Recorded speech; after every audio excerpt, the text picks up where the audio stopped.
ఇక్కడ ఒక వార్త ఉంది ఎమ్మెల్సీ ఎన్నికలకు సంబంధించి. ప్రసన్న హరికృష్ణకు బీఆర్ఎస్ సపోర్టు, బీఎస్పీ గ్రాడ్యుయేట్ అభ్యర్థి కోసం ఇంటర్నల్ వర్క్ అంటూ కేడర్కు ప్రచార బాధ్యతలు, పలు చోట్ల పోల్ మేనేజ్మెంట్పై ఫోకస్, గులాబీ వ్యూహంపై ఆ పార్టీ నేతల్లో చర్చ అంటూ ఇది దిశాపత్రిక. ఈ దిశాపత్రిక ఏం చేస్తుందంటే తీసుకొచ్చి ఇక్కడ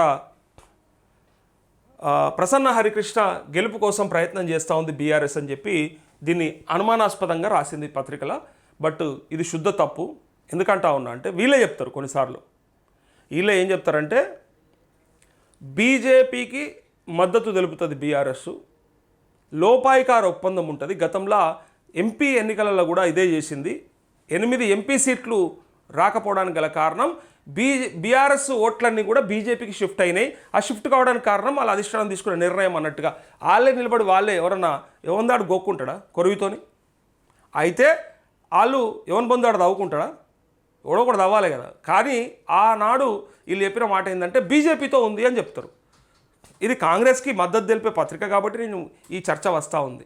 అట్లాంటి సందర్భంలో ఒకవేళ బీఆర్ఎస్ ఓట్లన్నీ బీజేపీకి షిఫ్ట్ అయితే అని బయట చెప్పే మీరు మళ్ళీ ప్రసన్న హరికృష్ణ కోసం బీఎస్పీ క్యాండిడేట్ కోసం పనిచేస్తూ ఉన్నారు, వాళ్ళకి సపోర్ట్ చేయమని చెప్తా ఉన్నారు, పోల్ మేనేజ్మెంట్ చేయమంటా ఉన్నారు. సో ప్రసన్న హరికృష్ణని గెలిపించే ప్రయత్నంలో ఉన్నారని ఈ పత్రిక వాళ్ళని ఇటు ప్రసన్న హరికృష్ణని ఇటు పక్క బీఆర్ఎస్ని డైలమాల పడేయడానికి చేస్తున్న ప్రయత్నమే తప్ప ఇది శుద్ధ అబద్ధం, ఇది వాస్తవం కాదు.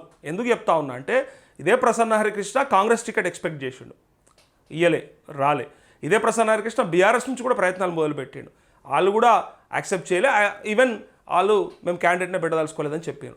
సో అలాంటి సందర్భంలో ఈయన ఇండిపెండెంట్గానే నామినేషన్ వేసాడు. తర్వాత ఇండిపెండెంట్గా వేస్తే 7-10 సంఖ్యలలో వెళ్ళిపోతా, 10, 20, 25, 30 దాకా పోతా, మళ్ళీ అనవసరంగా ఆయన అంటే ఆ పీ పేరు మీద మళ్ళీ అంటే ఆల్ఫాబెటికల్ ఆర్డర్లో ఎడబోతుందో అని చెప్పి దాన్ని తీసుకొచ్చేసి బీఎస్పీ అయితే కనీసం జాతీయ పార్టీ కాబట్టి స్టార్టింగ్ నెంబర్లలో ఉండొచ్చు అనే ఉద్దేశంతోనే ఆయన బీఎస్పీ నుంచి బీఫామ్ తీసుకొని సో బీఎస్పీ అభ్యర్థిగా పోటీ చేస్తూ ఉన్నాడు.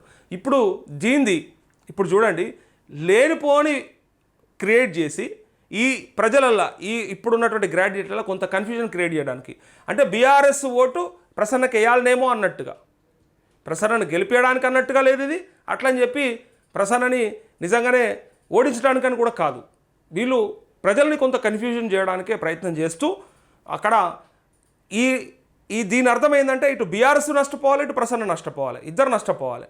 అటు బీజేపీకి తక్కువ ఓట్లు పడాలి. ఫైనల్గా ఆల్ఫోర్స్ నరేందర్ రెడ్డి కాంగ్రెస్ గెలవాలి అనే దాని మీద ఆలోచనతో ఈ పత్రిక బ్రహ్మాండంగా ఒక టాక్టిక్స్ ప్లే చేసింది. ఇది చాలా సింపుల్గా అర్థం చేసుకోవచ్చు ప్రజలకి, ఇంకా గ్రాడ్యుయేట్లు చాలా ఈజీగా అర్థం చేసుకుంటారు ఈ పరిస్థితిని.